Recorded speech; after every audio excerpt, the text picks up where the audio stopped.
চোরের মতো মোবাইলে কথা বলছি, আমরা কথা বলার পরে দেখা করছি দুইজন। ও যেখানে আমাকে ডাকছে আমি সেখানে গেছি, দেখা করছি, কথাবার্তা হয়েছে। তারপর একদিন নাটোর গেছে আমার কাছে, যে বলতেছে তোমাকে বিয়ে করবো বলে।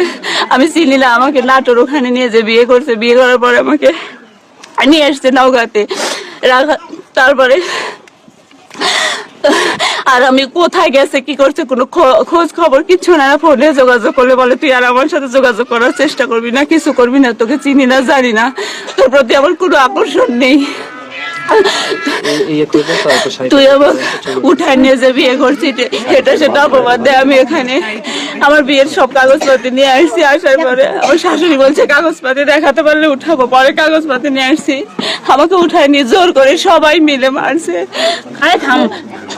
মারার পরে গ্রামের প্রত্যেকটা মানুষ দেখছে যে আমাকে কিভাবে রাস্তায় মারছে। তারপরে বাড়ি ওর ফুফাতো ভাই, ফুফাতো ভাইয়ের বউ, ওর ফ্যামিলির যত সদস্য আছে সবাই আমাকে মারছে। মারার পর রাস্তা ফেলে রাখছে। রাখার পরে এখানকার এই চাচা আমাকে এখানে নিয়ে এসছে, নিয়ে এসে এখানে রাখছে। আমি আর থাকতে পারতেছি না, কথা বলতে বলতে বাইরে গেছি। এই সাইডে ওই পাশে গেছে, আমাকে ধরে নিয়েছে সবাই মিলে মারছে। আর আমাকে বলতেছে আমি নাকি মারছি। এই যে তার প্রমাণ দেখেন, এই দেখেন, এই যে তার প্রমাণ দেখেন।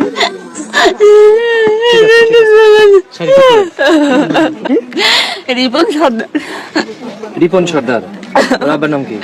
হামিদ সর্দার। হামিদ সর্দার, বাড়ি কোথায়? জয়পুর ডাঙ্গাপাড়া। কোন থানা? মহাদেব পাড়া, নওগাঁ জেলা।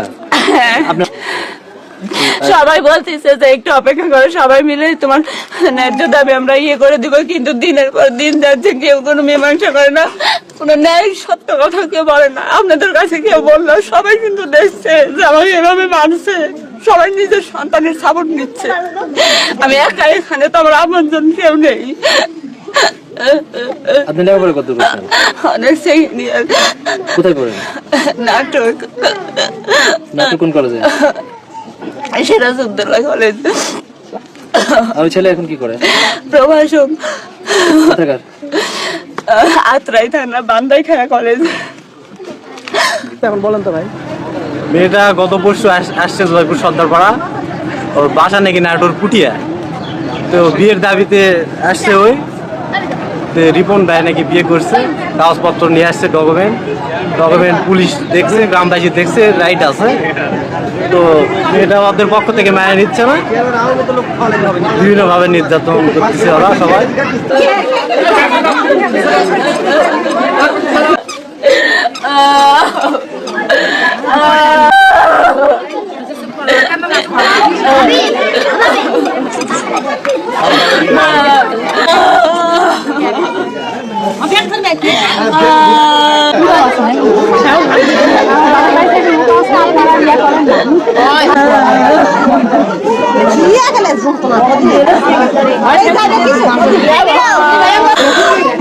পানি আছে? এটা খাওয়া যাবে?